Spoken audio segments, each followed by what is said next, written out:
এই আলোচনার পরেই আমরা চলে যাব সেই ডায়াগ্রামগুলোকে কিভাবে মডিফাইড করা যায়। তো ডায়াগ্রাম মডিফাইড বা সরলতম উপায়ের আগে কিছু সূত্র আমি আপনাদেরকে শো আপ করাবো।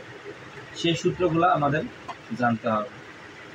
যে ডায়াগ্রামের কথা বলছি সেই ডায়াগ্রামটি হচ্ছে এই ডায়াগ্রামটি।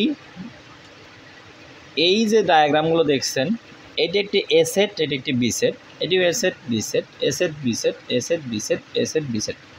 অর্থাৎ এখানে মোট দুইটি সেটের মাধ্যমে আমি এই ডায়াগ্রামকে উল্লেখ করব। এটা বেসিক্যালি ভেনের ডায়াগ্রাম, যেটা 1981 সালে জনপ্রিয় হয়ে ওঠে। তো তার জন্য কিছু কিছু সূত্র প্রদান করছেন তিনি। যদি মাঝের অংশটাকে নির্দেশ করা হয় তখন আমরা ইউজ করব এই সূত্র এ ইন্টারসেকশন বি।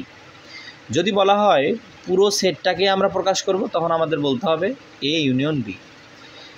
আর যদি বলে যে শুধু এ সেট এবং বি সেট, সেক্ষেত্রে প্রতিসাম্যতা প্রকাশ পায়। এর প্রতিসাম্য বি, এর পার্থক্য প্রকাশ পায়। এরপরে আমরা চলে যাব আরেকটা সূত্রের মধ্যে। এ পূরক যদি বলে বি সেটের উপাদান বের করো তখন আমরা এই সূত্র প্রয়োগ করতে পারবো। এ পূরক ইন্টারসেকশন বি সমান সমান বি বাদ এ। পরবর্তীতে তিনি লাস্ট একটা সূত্র প্রদান করেন, যেটা হচ্ছে এ পূরক সমান সমান ইউনিয়ন বাদ এ। এর মাধ্যমে এই ডায়াগ্রামটি আমরা সম্পাদন করতে পারি।